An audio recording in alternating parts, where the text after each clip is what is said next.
A police officer pulled over a car, but what was in the back seat shocked him. Mason Cooper was a man who liked routine. He woke up early, worked hard at his job, and followed the same route home every evening. That day had been like most others. He left the factory at 5, nodded goodbye to the night guard, and got into his car. His clothes still carried the faint smell of oil and metal. His hands were rough from handling machines all day. He was tired, but the kind of tired that felt good, earned through honest work. The sun was just beginning to set. The sky glowed orange and pink above the hills. Trees along the road cast long shadows.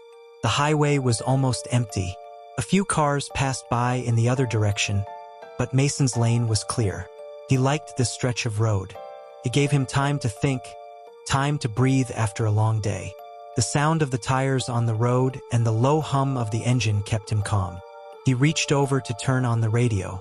A soft tune filled the car. Mason relaxed, tapping his fingers lightly on the steering wheel. The breeze through the window cooled his face. Everything felt peaceful. It was the kind of moment he wished could last a little longer. But peace can disappear in a second.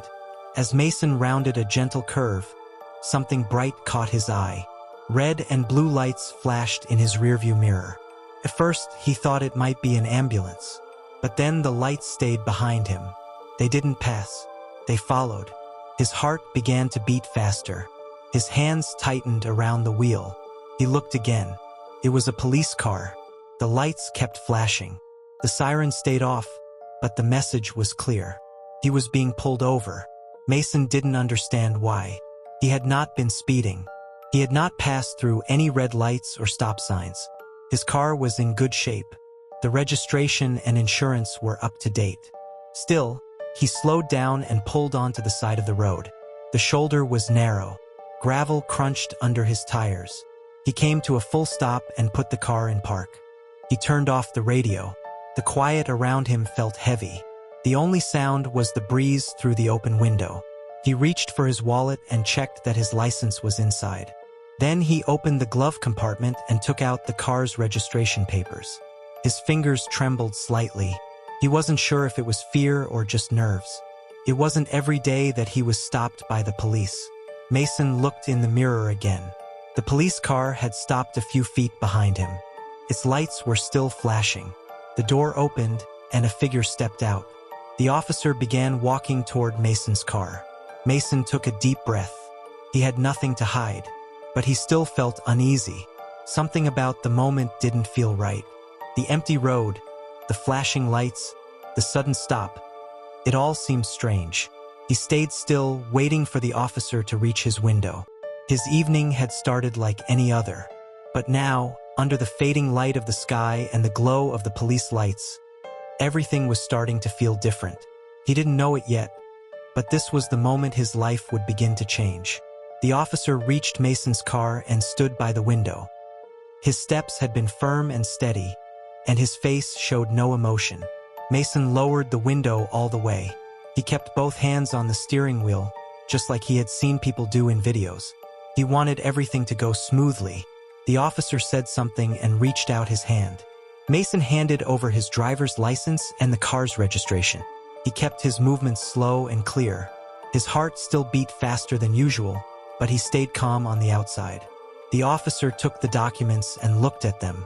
His eyes stayed on the papers for a few seconds, then moved back to Mason's face. He didn't speak much.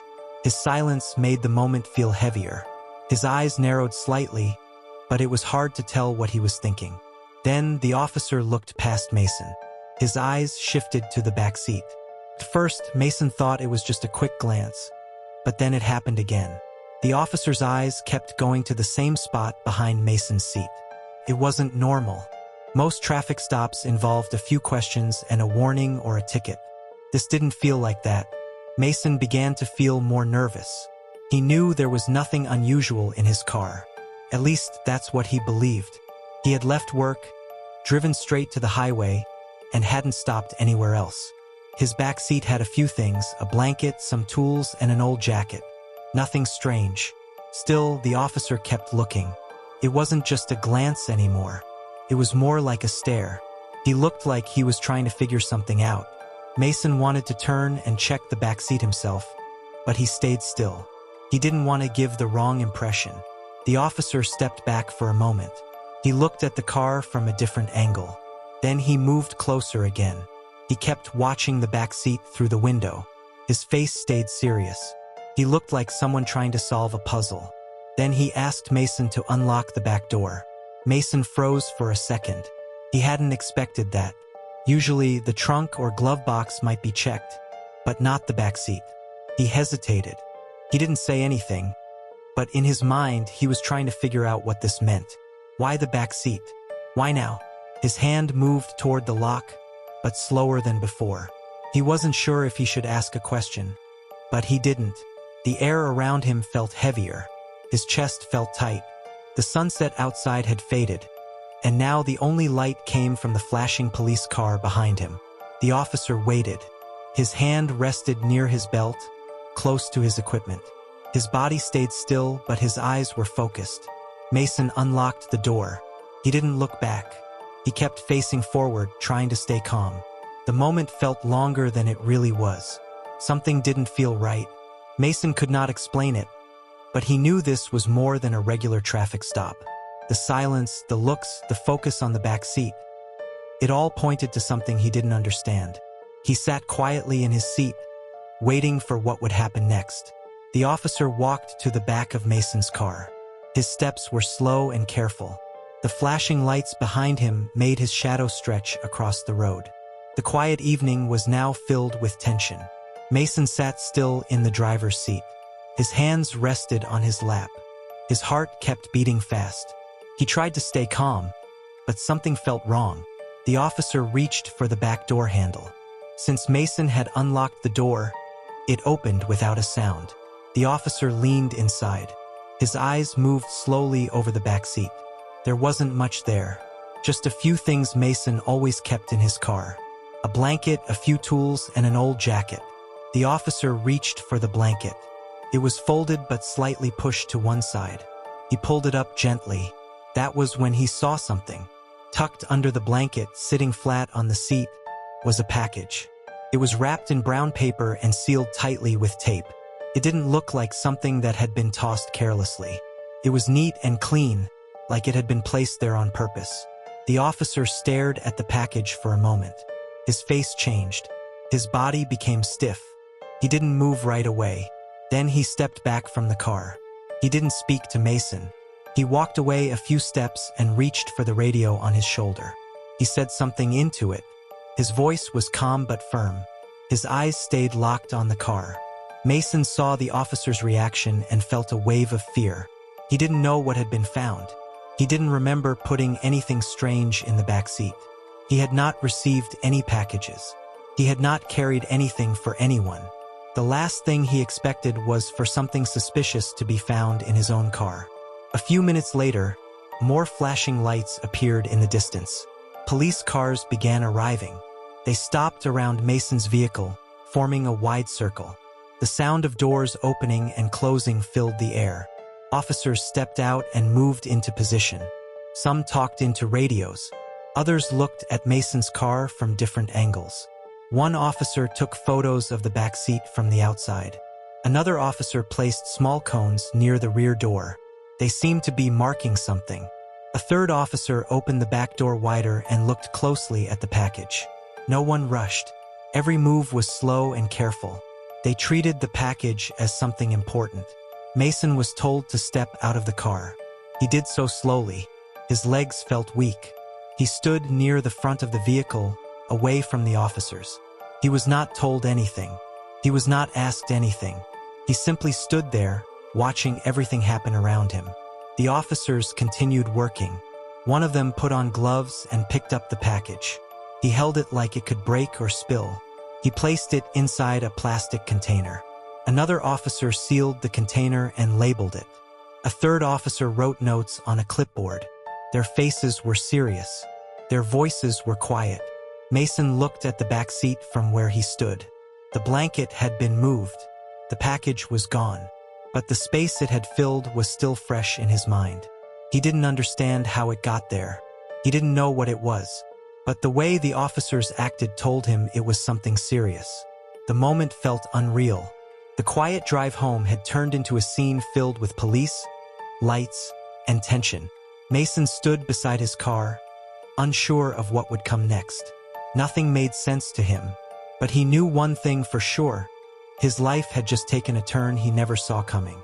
The officers worked slowly and carefully as they examined the package found in Mason's backseat. They had placed it inside a clear plastic box. The box was now sitting on the hood of one of the police cars. One officer began cutting the tape that sealed the package. Another officer took notes. A third stood nearby, watching closely. When the package was finally opened, the officers became silent.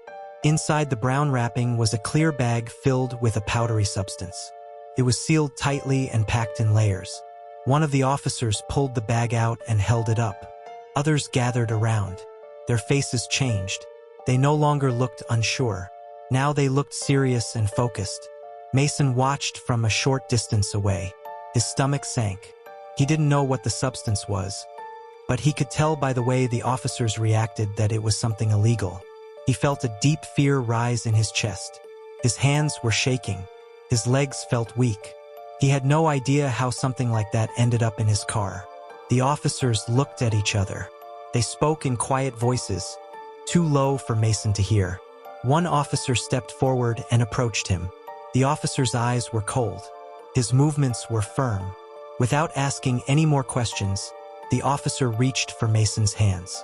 Cold metal touched Mason's wrists. The handcuffs clicked shut. He didn't resist. He was too shocked to move. He stood there as the cuffs tightened. He looked down at his hands. He had never been in trouble before. He had never been arrested. The feeling was unreal. His mouth opened slightly. He tried to explain. He said he didn't know anything about the package. He said he had never seen it before. But the officers didn't seem to care. Their faces stayed hard. No one looked surprised. They acted like this was just another case. Mason's voice trembled. His words came out slowly. He repeated that he had no idea how the package got there. He said it again and again, but no one asked questions. No one stopped to check his story. They just kept working around him, moving quickly and following their steps.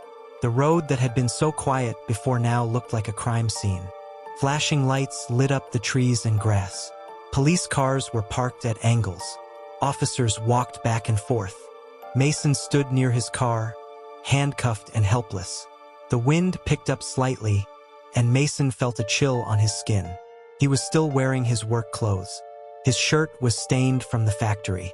His boots were worn. He looked out of place among the clean uniforms and polished cars. He looked like someone who didn't belong there, but no one asked if anything felt wrong. One officer spoke into a radio.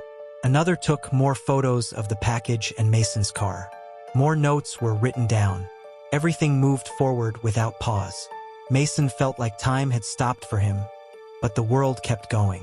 He kept thinking about his drive home. He had taken the same road many times. Nothing had been different until now. The simple act of driving home after work had turned into something much darker. Mason didn't know how. He didn't know why. All he knew was that no one believed him. His body stayed still, but inside he was falling apart. His heart beat fast. His thoughts raced. He kept searching his memory, trying to find an answer. But nothing came. The fear stayed strong. The cold metal around his wrists reminded him that he was now a suspect, even though he had done nothing wrong. The scene was still busy. Police cars lined the side of the road. Lights flashed across the trees. Officers continued to move around Mason's car. Some were taking notes. Others stood in small groups talking in low voices. Mason stood nearby, handcuffed, watching everything. He looked lost. His eyes moved from one officer to another, but no one seemed to be paying attention to him anymore. A new police car pulled up. It was marked with different colors and symbols. The door opened, and a woman stepped out. She looked older than most of the officers already there. She wore a jacket with extra stripes and badges. Her steps were calm, but full of purpose. She walked straight to the group standing near the package. This woman was Lieutenant Anna Richards. She had been called to take over the situation. She had years of experience and had seen many strange cases before. Her job was to take a closer look and decide what came next. She listened carefully to the officers as they explained what had happened. They showed her the package and told her where it had been found. She nodded as they spoke. Then she asked to see the item for herself. The package had already been moved into a container. An officer opened it and showed her the contents. She looked at it closely, studying every part of the wrapping. Her eyes moved from the paper to the tape to the corners of the bag. She didn't speak. She just kept looking. After a while, she asked if anyone had touched the package without gloves. One of the officers answered. He said it had only been handled with gloves. Richards nodded again. She asked if they had found any fingerprints on the package. One of the officers said they hadn't checked yet. Richards requested that the package be dusted for prints. Another officer brought over a kit and began the process. They worked slowly, brushing powder across the surface and checking for any marks. Richards kept watching. She walked over to Mason's car and looked inside. The back seat was still open. The blanket had been removed, and the space was empty. She examined the seat and the floor below it. She checked the edges of the door and the handles. She took her time, not rushing. As she looked around, something didn't sit right with her. The package had been hidden too neatly. It hadn't shifted during the drive. The seat had no marks or dust disturbed. It almost looked like it had been placed there very recently. She stepped back and looked at Mason. He stood still, not saying anything. His face looked tired and confused. He didn't act like someone who had something to hide. Richards had seen guilty people before. They were either angry, nervous, or trying too hard to stay calm. Mason didn't seem like any of those things. Richards turned to the officers and asked for more information. She wanted to know where Mason had come from and where he was going. She asked if he had made any stops on the way. An officer replied that he had filled his tank at a gas station about 30 minutes before the stop. That small detail made her pause. If someone had placed something in his car, it could have happened at that gas station. She didn't say this out loud, but the thought stayed with her.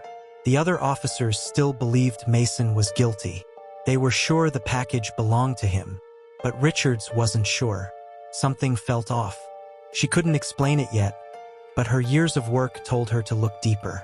Something wasn't adding up, and she planned to find out what it was. Lieutenant Richards stood near the police cars. Her eyes moved from Mason's car to the officers still working around it. The scene was under control, but something still felt wrong to her. She had seen many cases before.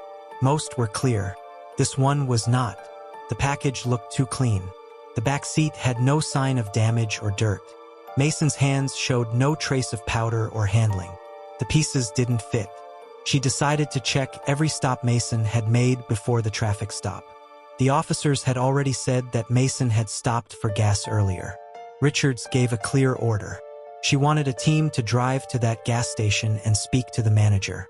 She wanted to know if there were any cameras that showed the pumps and the parking lot. 2 officers left right away. The gas station was not far. The rest of the team stayed behind. Mason remained in handcuffs.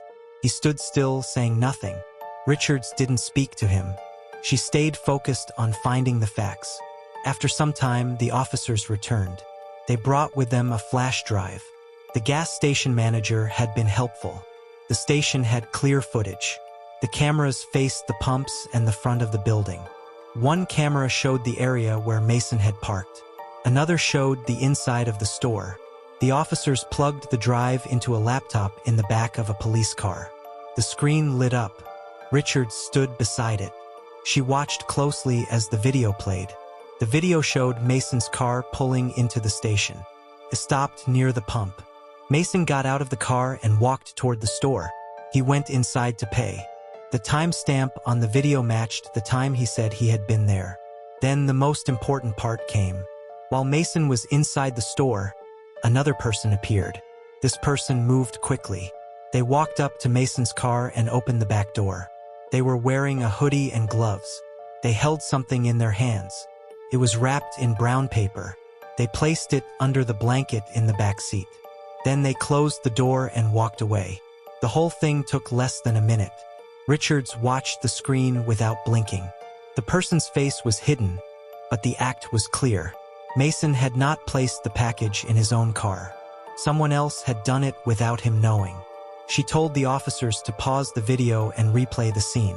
Everyone around the laptop grew silent. No one spoke. The evidence was now strong. Mason had not lied. He had told the truth from the start. Richards gave another order. She wanted the video saved and backed up. She also told one officer to search the area around the gas station for more cameras. Maybe another angle had caught the person's face. Every detail now mattered. The team moved quickly. The tension that had filled the air started to shift. The officers looked less sure of Mason's guilt. Richards stood quietly for a moment. She knew what she had to do next. The facts had spoken.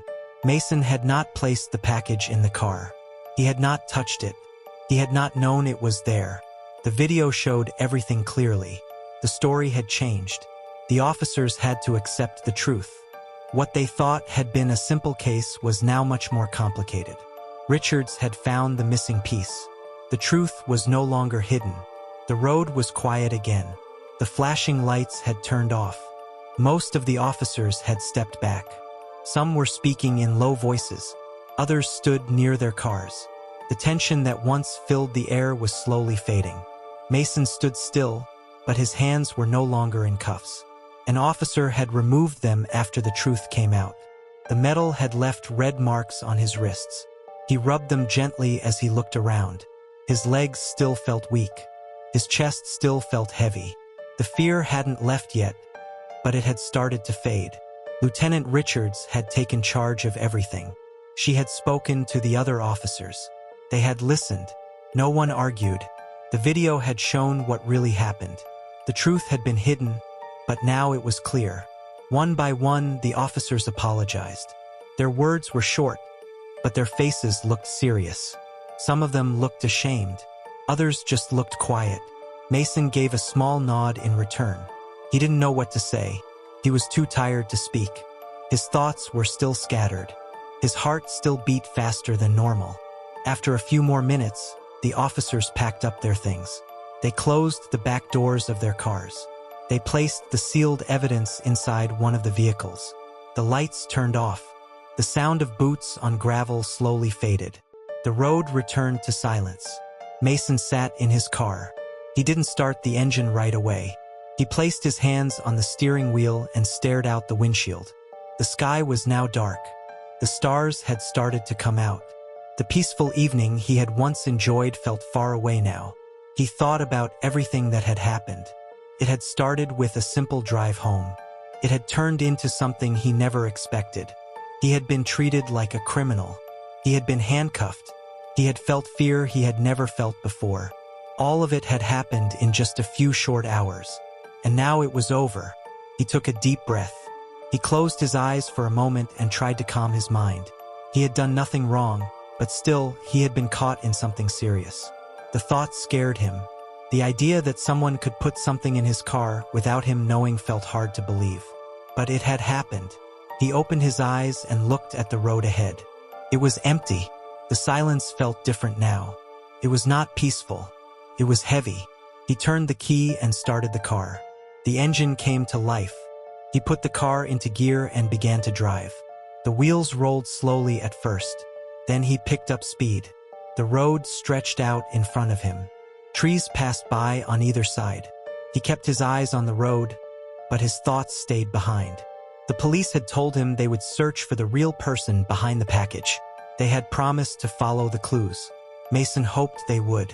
He didn't want this to happen to anyone else. As he drove, he started to feel a little better. The fear didn't go away completely, but a small sense of peace returned. He had been believed. The truth had come out. He was free to go home. The night was quiet. The stars were bright. And even though the memory of what happened would stay with him, Mason knew one thing for sure. He had survived it.